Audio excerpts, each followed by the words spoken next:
नमस्कार मित्रों, आप लोगों के समक्ष एक कहानी प्रस्तुत कर रहा हूँ। हमेशा भगवान से डरो, लोगों से नहीं।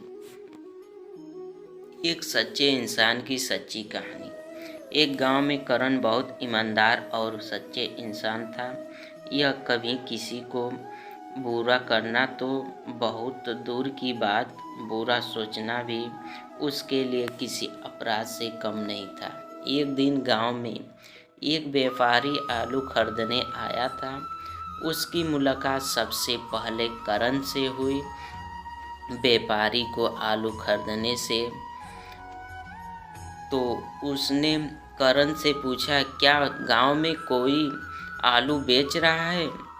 करण ने अपने गांव के रोशन का नाम लिया, जिसके पास बहुत सारे आलू बेचने के लिए खेत में पड़े थे। तो व्यापारी को उसने रोशन का नाम और घर का पता बता दिया। अब व्यापारी बहुत चालाक था। करण को कहने लगा, आप मुझे उसके घर तक छोड़ आओ जहाँ पर आलू बिक रहे हैं। करण उसके साथ चल पड़ा। व्यापारी ने पूरे खेत के आलू का भाव 40,000 रुपये में तय किया और भाव तय करने के बाद 10,000 रुपये एडवांस में दे दिए और बाकी की पेमेंट 10 दिन बाद दे दूंगा। ऐसा कहकर आलू ले गया।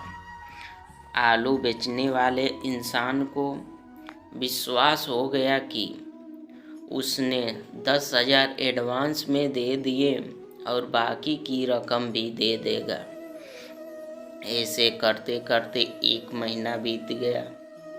अब व्यापारी कोई आता पता नहीं था। जो पता दिया था वह भी सही नहीं था। आसपास के गांव में भी पता किया, कुछ भी पता नहीं चला।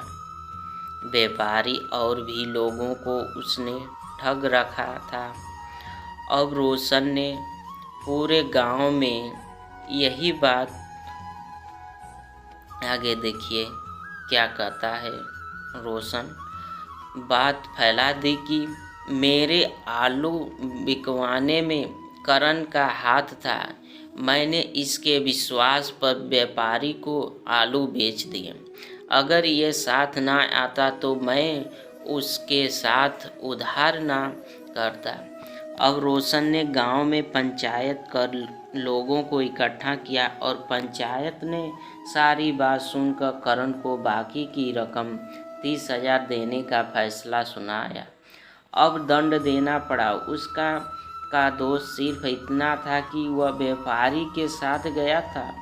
जब दंड वाली बात उसकी औरत ने सुनी तो बहुत दुखी हुई और बहुत रोई। हमारा क्या कसूर था जो यह दंड हमें आज देना पड़ा? यह बात आज से 25 साल पहले की है, जब 30,000 की कीमत बहुत होती थी। करण का हाथ पहले से भी बहुत तंग था।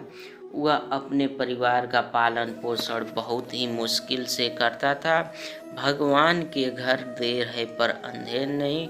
कुछ दिन बाद दंड लेने वाले आदमी की भैंस खेत में घास चरने के लिए छोड़ रखी थी।